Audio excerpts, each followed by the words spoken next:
action. It's a Marvel specialty, a Marvel trademark. Now sharpen your pencil, Pilgrim, because here's where we separate the men from the boys.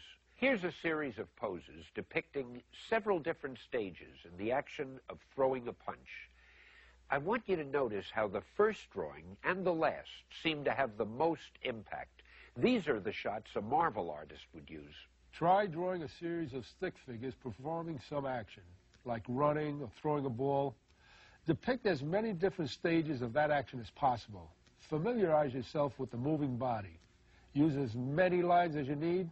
Don't try to do a finished drawing. Just loosen up. Try to feel the action. Well, don't just sit there, true believers. Go ahead. We'll wait for you. Hey, I didn't say we'd wait all day. All right. Compare your practice figures with these.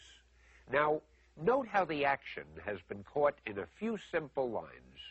That's what you want to learn to do.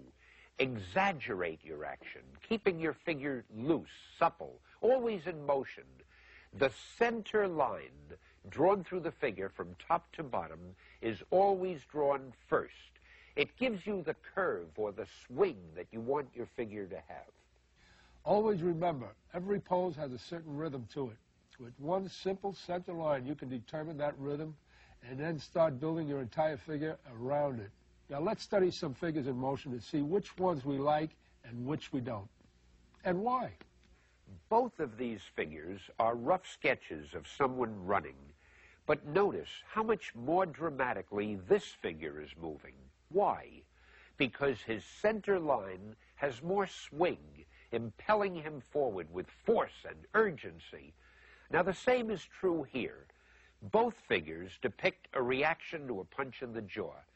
This figure is perfectly clear, but it simply isn't done in the Marvel style. It lacks the movement and the sharply curved center line of the other one. Notice how this figure is looser. The legs are bent and thrusting backwards as the arms jut forward. Notice how the head follows the center line, completing a graceful, fluid curve. Now that's the Marvel way, and the same rules apply to figures which are just standing.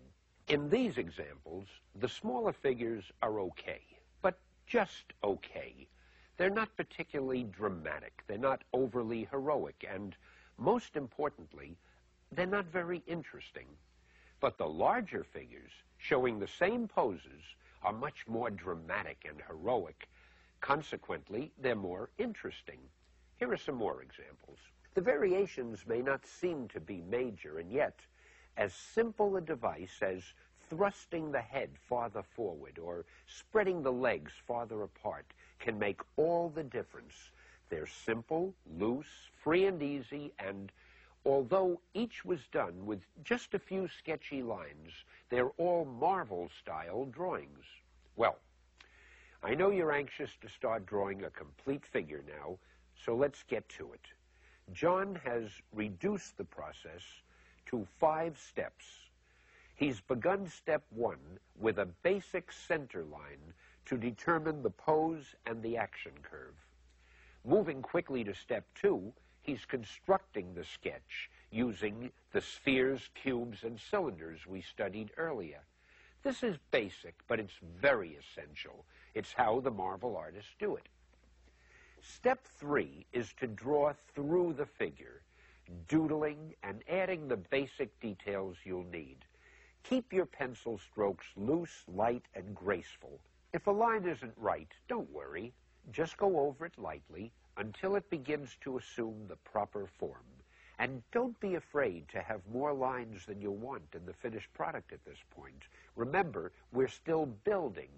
Okay, once you've got the doodling lines in for all the basic details, study all the little sketch lines and now select the ones that you like the most.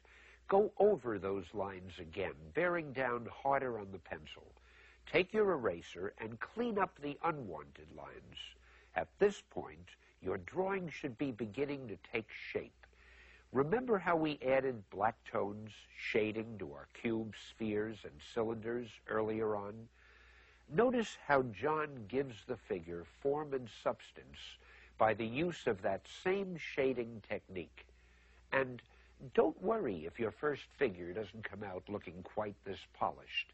If you're not satisfied, go back and start over. Be patient.